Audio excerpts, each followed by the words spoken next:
Okay traders, तो कैसे हो आप सभी लोग? आई होप सब लोग अच्छे होंगे।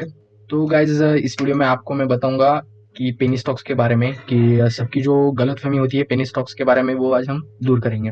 तो पेनी स्टॉक्स के जो नाम में ही पी होता है उसका मतलब ही पेन होता है।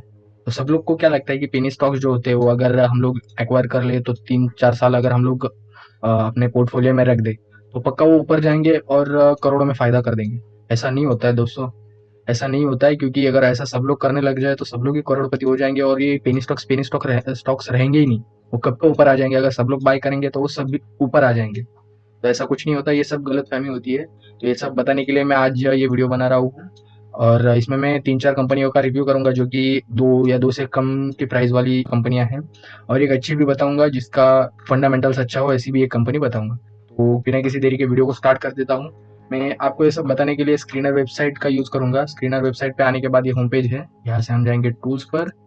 उस पर जाने के बाद कुछ इस तरह से आएगा, हम लोग यहाँ पर डालेंगे current price is less than 2 और रन। यहाँ पर देख सकते हैं आप बहुत सारी कंपनियां हैं जिसका शेयर प्राइस 2 से कम है। तो हम लोग यहाँ से कुछ कंपनियां देख लेते हैं। पहले एमएफएल ही देख लेते हैं, पहली जो कंपनी है वो। हम लोग एमएफएल को ओपन कर देते हैं। एमएफएल की अगर हम लोग कैप देख ले, मार्केट कैपिटल, तो 6.85 करोड़ है। करंट प्राइस भी ठीक ठाक लग रहा है दोस्तों, यहाँ पर करंट प्राइस भी ठीक है 0.19, इसका हाई भी 0.32 है। डिविडेंड कुछ भी नहीं है, डिविडेंड इंपॉर्टेंट होता है गाइज। बुक वैल्यू भी माइनस में है, उसके बाद स्टॉक भी ठीक ठाक है। आरओसी देख लीजिए, मतलब ये कहाँ का कहाँ है। आरओसी इंपॉर्टेंट होता है, आरओई इंपॉर्टेंट होता है, जो कि इधर है ही नहीं है। रिटर्न्स ऑन इक्विटी भी नहीं है। उसके बाद डेप्ट डेप्ट ठीक ठाक है, कंपनी डेप्ट कर सकती है क्लियर। फेस वैल्यू भी 1, it's okay. Free cash flow कुछ भी नहीं है, डेप्ट कम है। बाद में पेट्रोस की स्कोर 7 है, तो लोग सोचेंगे कि अच्छी कंपनी है। लायबिलिटीज भी ठीक ठाक है, प्रमोटर्स होल्डिंग बहुत कम है, तो लोग सोचेंगे कि बहुत अच्छी कंपनी है, ले लेते हैं हम लोग। ऐसा नहीं होता है दोस्तों। 8.9 करोड़ का डेप्ट है, तो कंपनी के मार्केट कैपिटल से ज्यादा ही डेप्ट है इसका। ये डेप्ट ऑन प्रॉफिट है गाइस, सॉरी, डेप्ट इनका ज्यादा है मार्केट कैपिटल से। तो यही प्रॉब्लम है, यहीं पर लोग फंसते हो। और एक बात, जो लोग ज्यादातर गलती क्या करते हैं कि ऑल टाइम ग्राफ नहीं देखते। मैक्स ऑल टाइम ग्राफ हम लोग यहाँ से देख लेते हैं, जो कि कंपनी कभी यहाँ पर हम लोग देखें तो 2 के ऊपर नहीं गई है। तो ये इंपॉर्टेंट होता है कि एटलीस्ट एक बार तो कब स्टार्ट हुई है, 2005 के एंडिंग या फिर 2006 के स्टार्टिंग में कंपनी स्टार्ट हुई है। उसके बाद कंपनी की ग्रोथ 2011 में स्टार्ट हुई, कुछ तो अक्टूबर 2010 में वहीं पर ग्रोथ हुई। उसके बाद फिर से डाउन है, तब से अप्रैल 2018 से कंपनी नॉर्मल ही है, कुछ भी चेंजेस नहीं है।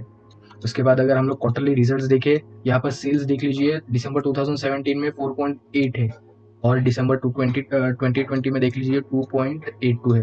तो ये चढ़ने के वजह ये गिर रहा है। तो ये कंपनी किस तरह से अच्छी हुई। उसके बाद ऑपरेटिंग देखिए, ये हमेशा माइनस में ही रहे हैं, दिसंबर से लेके सितंबर 2020 तक, और अब जाके कब वो प्लस में आई है, वो भी 0.06 से। तो ये कुछ भी किसी भी तरह से अच्छा नहीं है। उसके बाद प्रॉफिट बिफोर टैक्स भी देख लेते हैं, कुछ भी नहीं है, इस पूरे प्लस में ही है। अभी जाके कहीं पर प्लस में हो रहे हैं ये लोग। नेट प्रॉफिट भी है ठीक ठाक, ठीक ठाक बोल सकते हैं अभी, ठीक ठाक ही। उसके बाद अगर हम लोग प्रॉफिट एंड लॉस देख ले, तो इस प्रॉफिट कंपनी को 2009 में स्टार्ट में बोला था, जैसे कि 2009 में इनका थोड़ा बहुत ग्रोथ हुआ, तो 2011 में आया था ठीक ठाक प्रॉफिट। उसके बाद 2000 वो कंपनी ठीक ठाक गई 2017 तक। 2017 के बाद 18 में कुछ भी नहीं, मतलब वो गिरावट हुई। 19 में कुछ भी नहीं हुआ, 20 में 1 है, यहाँ पर वो दिखा रहे हैं, क्या पता वो होगा भी। और उसके बाद ऑपरेटिंग प्रॉफिट तो 0 ही है, -0, वो भी कुछ भी नहीं है। प्रॉफिट बिफोर टैक्स देखने के लायक ही नहीं है। उसके बाद नेट प्रॉफिट भी कुछ नहीं है। तो एक बार होल्डिंग्स भी देख लेते हैं, किसमें इनकी ज्यादा होल्डिंग्स, कौन ज्यादा शेयर्स एक्वायर करता है। यहाँ पर प्रमोटर्स कुछ भी नहीं है, सारे के सारे स्टॉक्स यहाँ पर पब्लिक के हाथ में। यहाँ पर देख सकते हैं सारे के सारे स्टॉक्स पब्लिक के हाथ में, प्रमोटर्स सिर्फ 0.42 है। तो ये किस हिसाब से अच्छी कंपनी है? बिल्कुल अच्छी नहीं है दोस्तों ये कंपनी, बता रहा हूँ आप लोगों को। तो ये पेनी स्टॉक्स किस हिसाब से अच्छा हुआ, मेरे को बताओ आप लोग। अगर आप लोग को ये अच्छा लगता है तो आप मेरे को बताओ। अगर ठीक है, और एक बात देखते हैं हम लोग, कोई भी कंपनी हो, अगर ग्रोथ हो रही है या फिर कुछ भी है, तो उनका वेबसाइट अच्छा होना चाहिए। इनका वेबसाइट देखे तो वेबसाइट ही यहाँ पर नहीं है। देखो, चाइना प्रोडक्ट्स, जब ऐसा आता है ना तो समझ लीजिए ये वेबसाइट ही नहीं है। ये एक तो डोमेन सेल पर है, या फिर डोमेन का यूज ही नहीं हुआ। मतलब ये वेबसाइट ही फ्रॉड नहीं बोल सकते, वेबसाइट ही नहीं है उनकी। तो ये कंपनी आपको मान लो 0.32 का भी कभी दे दे, क्या फायदा होगा? कुछ भी नहीं। देख लीजिए गाइस, हम लोग दूसरी एक कंपनी देख लेते हैं, अंटिक एंटरप्राइजेस लिमिटेड। तो इन्होंने तो 2 वेबसाइट दे रखी है, हम लोग वेबसाइट पे बाद में आ जाते हैं। हम लोग पहले इनका फंडामेंटल्स देख लेते हैं। मार्केट कैप कंपनी का है 10.6 करोड़। ओके, डेप्थ कुछ भी नहीं है, तो आप लोगों को अच्छी लगेगी। ओके, करंट प्राइस भी 1.91 है, ठीक है। हाई देख लीजिए इसका 3.08, ठीक है। लो भी अच्छा है, बुक वैल्यू भी ठीक है, डिविडेंड कुछ भी नहीं है, डिविडेंड इंपॉर्टेंट है बोला था। फेस वैल्यू भी ठीक है, फेस कैश फ्लो माइनस में है, ये नहीं होना चाहिए। रिटर्न ऑन इक्विटी ठीक है, डेट प्रॉफिट कुछ भी नहीं है। उसके बाद आरओसी ठीक है, उसके बाद आरओई भी ठीक है। पेट्रोस की स्कोर तो बहुत अच्छा है। एनुअल इनकम भी ठीक ठाक है, क्वार्टरली भी नेट प्रॉफिट ठीक ठाक है। प्रोमोटर्स होल्डिंग भी आप बोलेंगे ठीक है। ग्राफ में आएंगे, 1 ईयर का ग्राफ देखेंगे, आप बोलोगे ठीक ठाक तो है। कहाँ का ठीक ठाक है दोस्त? 3 के ऊपर नहीं गई कभी कंपनी एक साल में, ठीक है। देख लेते हैं मैक्स ग्राफ, देख लेते हैं हम लोग यहाँ पर। मैक्स ग्राफ में स्टार्टिंग में ये कंपनी आई 1 अप्रैल 2005 में, उसके बाद गई 7 रुपीज पे। उसके बाद कंपनी गई 23.8 पे, वो भी 4 जन 2008 को। उसके बाद से कंपनी कभी भी 10 को पार नहीं कर पाई। उसके बाद कंपनी गिरते गई, वो गिरते में ही है, वो थोड़ा बहुत हो रहा है ऊपर नीचे। हम लोग क्वार्टरली रिजल्ट्स देख लेते हैं यहाँ पर। क्वार्टरली रिजल्ट्स 2017 में क्वार्टरली रिजल्ट देखने के लायक ही नहीं है, 0 है, पूरे के पूरे 0 है, यहाँ पर देख लीजिए।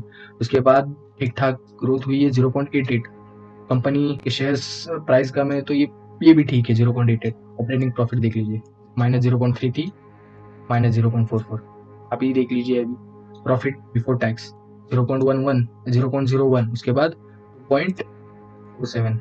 ये अच्छी कंपनी है, देख लीजिए आप। नेट प्रॉफिट 0.01 और 2.46, ये ठीक है। यहाँ पर ठीक है सब कुछ। नीचे जाते हैं प्रॉफिट एंड लॉस में। कंपनी आई है मार्च 2009 में। उसका उस टाइम सेल्स थे 0.09, इसके अब सेल्स है 8.70। ओके, नेट प्रॉफिट है 82.57, अब नेट प्रॉफिट है 2.97। देख लीजिए गाइस, प्रॉफिट बिफोर टैक्स उस टाइम 2009 में और अब। ऑपरेटिंग प्रॉफिट्स देख लीजिए, किसी भी हिसाब से ये कंपनी अच्छी नहीं लग रही है, किसी भी हिसाब से। और इस कंपनी का नाम भी कभी आपने सुना नहीं होगा मार्केट में, या फिर कहीं पर भी इसका नाम नहीं सुना होगा। शेयर होल्डिंग्स देख ले। शेयर होल्डिंग्स आप बोलेंगे कि भाई DII में है इनके, FII में नहीं है, पब्लिक्स में ठीक ठाक है, अदर्स में है, प्रमोटर्स में है। लेकिन भाई प्रमोटर्स में ज़्यादा होनी चाहिए, यहाँ पर 24 ही है। पब्लिक में इतना ज़्यादा नहीं होना चाहिए। ये उल्टा हो जाता तो भी चलता, पब्लिक का ऊपर और प्रमोटर का नीचे होता तो भी चलता, ऐसा नहीं होना चाहिए। और FII किधर है? सिर्फ DIIs है, तो ऐसा नहीं होता है। एक बार हम लोग यहाँ पर इनकी वेबसाइट भी देख लेते हैं। वो भाई, ये तो हम we are having trouble finding this site. एक तो वेबसाइट ऐसे ही गई इन लोग की, दूसरी देख लेते हैं। दूसरी भी वेबसाइट नहीं है, देख लो यहाँ पर apple.co.in डाल दिया मैंने, इनकी वेबसाइट ही नहीं है, कहीं पर नाम ही नहीं सुना है, तो किस हिसाब से इन पर भरोसा कर सकते हैं हम लोग? ये भी ठीक है, आप लोग को इससे भी नहीं समझ आया होगा। हम लोग तीसरी कंपनी पे जाते हैं, Rama Singh industries limited. Okay, तो इसका फंडामेंटल्स देख लेते हैं हम लोग पहले। मार्केट कैप है 5.45, करंट प्राइस भी ठीक है, जो कि पिछली कंपनी का था। पिछली कंपनी से ज़्यादा इसका हाई है। लो ठीक है, लो सिर्फ 1.82 है, ठीक है। स्टॉक्स भी कुछ भी नहीं है। उसके बाद बुक वैल्यू ठीक है, डिविडेंड यील्ड कुछ भी नहीं है, डिविडेंड इंपॉर्टेंट होता है गाइज। फेस वैल्यू ₹5, ठीक है। ROC ठीक है, ROE कम है। Return on equity cash flow 0 भी नहीं है, माइनस में है। उसके बाद डेप्ट कंपनी पे 1.61 करोड़ का है। डेप्ट ऑन इक्विटी भी ठीक है। पेट्रोस की स्कोर 4 है। Net profit, net annual profit भी 0.45। EPS माइनस में है। प्रमोटर्स होल्डिंग तभी भी ठीक है 54। अभी कुछ ग्राफ देख लेते हैं हम लोग, मैक्सिमम में देख लेते, गई अच्छी खासी। फिर इसका ग्रोथ चालू हुआ 8 अप्रैल को 2010 में, ग्रोथ चालू हुआ, हो गया भाई कितना 49.63। उसके बाद कंपनी गिर गई, वो अभी लॉस में ही है, कंपनी कभी ऊपर ही नहीं गई है। आप देख लीजिए आपको इन्वेस्ट करना है या नहीं करना है। ये क्वार्टरली रिजल्ट्स देख लेते हैं हम लोग। क्वार्टरली रिजल्ट्स में 2018 में 35 था, दिसंबर में 11 है, माइनस में जा रही है कंपनी। ऑपरेटिंग प्रॉफिट 0.97 था, अब है 0.59। प्रॉफिट बिफोर टैक्स डबल से हाफ हो गया, पूरा का पूरा। यहाँ पर नेट प्रॉफिट भी देख लीजिए, हाफ हो गया। माइनस में चल रही थी सितंबर में, तो प्रॉफिट में अभी आई है कंपनी। आई डोंट थिंक ये भी कुछ लेने लायक होगा। प्रॉफिट एंड लॉस भी देख लीजिए। सेल्स जीरो, जब स्टार्ट हुई तब जीरो थे, फिर ग्रोथ होना चालू हो गया। मार्च में अच्छा खासा हुआ। दिसंबर मार्च 2019 तक ठीक था, फिर मार्च 20 आता है और नीचे जाते हैं लोग। प्रॉफिट, ऑपरेटिंग प्रॉफिट भी ऊपर जाता है, फिर नीचे आते हैं ये लोग। प्रॉफिट बिफोर टैक्स ऊपर जाता है, फिर माइनस में आते हैं ये लोग। नेट प्रॉफिट सेम कंडीशन है मेरे हिसाब से। इस पर मतलब भरोसा रखने के काबिल नहीं है ये कंपनी। हम लोग यहाँ पर प्रमोटर्स शेयर होल्डिंग्स पैटर्न देख लेते हैं। शेयर होल्डिंग पैटर्न्स में प्रमोटर्स कम है, 53 ही है। इट्स ओके, 53 भी ठीक है। DIIs है, FIIs नहीं है। उसके बाद अदर्स भी नहीं है। पब्लिक है, पब्लिक में भी ज़्यादा है, इतना नहीं होना चाहिए। पब्लिक में भी प्रमोटर्स ज़्यादा होनी चाहिए। ये नहीं है, डिविडेंड पे नहीं करती कंपनी। इंपॉर्टेंट ये होता है कि कंपनी डिविडेंड भी टाइम टू टाइम दे दे। ठीक है, अब हम लोग कोई अच्छी वाली कंपनी देख लेते हैं। तो गाइज, ट्रेडेंट LTD। ट्रेडेंट कुछ ऐसी कंपनी है जो कि पेपर सोप या फिर बहुत अच्छा ऐसी टेक्सटाइल वाली वगैरह बनाती है। यहाँ पर देख सकते हैं आप, flagship company Trident group, leading manufacturing yarn, bath links, bed linings and wheat stress वगैरह ये लोग बनाते हैं। हम लोग इसका फंडामेंटल्स देख लेते हैं। मार्केट कैप बहुत अच्छा है, current price it's not bad, high भी ठीक ठाक है। डिविडेंड देती है कंपनी, डिविडेंड इंपॉर्टेंट होता है जो कि देती है। Face value 1, it's nice. Free cash flow देख लीजिए गाइस, 1.1053 करोड़। यहाँ पर डेप्ट भी है, कभी भी ये डेप्ट फ्री कर सकते हैं अपने आप को। कैश फ्लो देख लीजिए। एनुअल प्रॉफिट यहाँ पर 340 करोड़। STLP पेट्रोस की स्कोर देख लीजिए। Dividend last year paid 179 crore. Current liabilities देख लीजिए, प्रमोटर्स होल्डिंग अच्छी है। उसके बाद स्टॉक पी रेशो देख लीजिए, बुक वैल्यू देख लीजिए, ROE ROC दोनों भी अच्छे हैं। उसके बाद क्वार्टरली रिजल्ट्स भी बहुत अच्छे हैं इन लोग के। रिटर्न ऑन इक्विटी भी 11, इट्स ओके, बहुत अच्छा है इस कंपनी के। मतलब फंडामेंटल्स अच्छे इनका।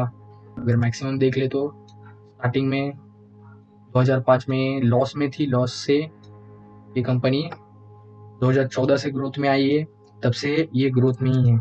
ऐसा नहीं है कि इसका ग्राफ सिर्फ नॉर्मल वे में चल रहा है। क्वार्टरली रिजल्ट्स हम लोग देख ले, quarterly results are not bad. यहाँ पर सेल्स देख लीजिए, यहाँ पर बढ़ोतरी हो रही थी, फिर घटोत हो गई। उसके बाद मार्च से ये बढ़ रहे हैं। मार्च 2020 से ये लॉकडाउन में जितना भी कम हुआ था वो इन्होंने कवर कर लिया है। यहाँ पर ऑपरेटिंग प्रॉफिट देख लीजिए, यहाँ पर देख लीजिए, ये बढ़ना चाहिए, ये बढ़ रहा है। प्रॉफिट बिफोर टैक्स देख लीजिए, बढ़ रहा है। नेट प्रॉफिट देख लीजिए, बढ़ रहा है। तो ये कंपनी अच्छी ग्रोथ में है। प्रॉफिट एंड लॉस देख लीजिए, प्रॉफिट एंड लॉस में सेल्स देख लीजिए 104723, बहुत अच्छी दे रही है गाइस। यहाँ पर ऑपरेटिंग प्रॉफिट बहुत सही है, 134 था, अब 845 पर आ चुका है। प्रॉफिट बिफोर टैक्स तकरीबन 10% से बढ़ोतरी है इसमें। Net profit again 10%। यहाँ पर डिविडेंड देख लीजिए, डिविडेंड ये लोग नहीं दे रहे थे मार्च 2013 तक, उसके बाद इन्होंने डिविडेंड देना चालू हो गया। और ये डिविडेंड में भी ऐसा नहीं है कि सिर्फ 5% पे रुके हैं, इन्होंने बहुत अच्छी ग्रोथ की है डिविडेंड में भी। ये कंपनी बहुत अच्छे फंडामेंटल्स दिखा रही है अब तक। इसके बाद अगर यहाँ हम लोग उनके शेयर होल्डिंग पैटर्न पर देख ले, नजर डाले, तो शेयर होल्डिंग पैटर्न्स भी देख सकते हैं। प्रमोटर्स में 75 तक होना चाहिए, 73 है। उसके बाद DII है, FII है, गवर्नमेंट भी है, पब्लिक भी इस तरह से इन्वॉल्व है, अदर्स भी अच्छी तरह से इन्वॉल्व है। अदर्स हालांकि दिसंबर 2020 में इन्वॉल्व हुए हैं, लेकिन बहुत अच्छे हैं। इस कंपनी का वेबसाइट अगर हम लोग देखना चाहते हैं तो वेबसाइट भी देख सकते हैं। और गाइस एक बात बता दो, ट्रेडेंट का हम लोग कभी मॉल में जाते हैं तो वहाँ पर पेपर सोप वगैरह या फिर ऐसी कुछ चीज़ें देखे तो वहाँ पर नज़र पड़ती है हमें ट्रेडेंट की। देख लीजिए यहाँ पर ट्रेडेंट कंट्रीज, कितने कंट्रीज में, 100+ कंट्रीज में ये लोग वर्क करते हैं सब। और यहाँ पर सब मतलब अच्छा लग रहा है। कॉन्टैक्ट इन्फॉर्मेशन दी है इन लोग ने। ऑप्शन है बिजनेस में, देख लीजिए इनका क्या क्या बिजनेस है। होम टेक्सटाइल है, यार्न है, पेपर है, केमिकल्स है, एनर्जी। तो ये कंपनी बहुत अच्छी है, इसमें आप इन्वेस्ट कर सकते हैं लॉन्ग टर्म के लिए। और इसी के साथ ये वीडियो को भी एंड करना चाहूँगा। और इससे पहले अगर आपको ये वीडियो अच्छा लगे तो लाइक कर देना। इस वीडियो को सब्सक्राइब करना है तो कर दो, आपके ऊपर है। और कमेंट सेक्शन में आप ये बता दो कि आपने किस पेनी स्टॉक्स में इन्वेस्ट किया है, या आपके हिसाब से कौन सा पेनी स्टॉक्स अच्छा है। और मिलते हैं अगली वीडियो में। और कमेंट में आप ये भी बता सकते हो कि नेक्स्ट वीडियो किस टॉपिक पर चाहिए।